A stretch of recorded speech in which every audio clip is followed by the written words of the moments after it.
I'd like to start a new series based on the teachings of Rabbi Noach Weinberg about the 48 ways of acquiring Torah. These days that we're in right now are called Sfiras HaOmer.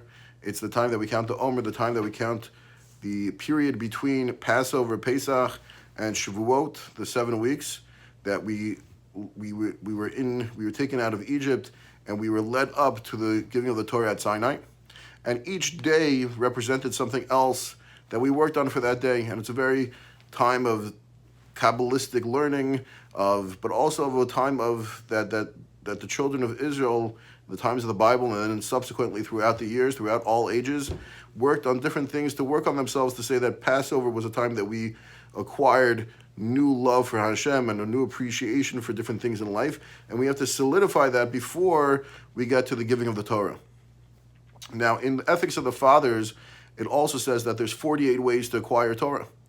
And so if you have the 48 ways to acquire Torah, how good of a time is it to work on those 48 ways during the 49 days that lead up to the giving of the Torah? Right? And on the 49th day, they say that you can go over all the 48 ways to make sure you have them right. So this is the time that we're going to be working on the 48 ways of acquiring Torah during the 49 days that lead up to the giving of the Torah. And we are going to use Rabbi Noach Weinberg's interpretation of the Mishnah in Ethics of the Fathers and how it applies to daily life. So the first thing that it says there is Talmud, is learning, study. And Rabbi Noach says that this refers to really studying at all times, that every moment that we have in life is a moment to cherish, is a moment to use, is a moment to grow, is a moment to study. And he doesn't like spacing out time. Spacing out time is not doing anything with your life. It's just taking that time and throwing it out the window. He says that if you wouldn't see a person throwing money out the window, and therefore you shouldn't throw time out the window. And there's a saying that time is money, but that's not even true. Time is more than money, right? If you would offer a person, I think no matter how much money you would offer a person, they would not give up years of their life, because life, which is time, is more important than money. It's more important than almost anything.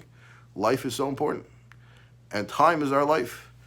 And how can we waste time? How can we waste portions of our life in small increments?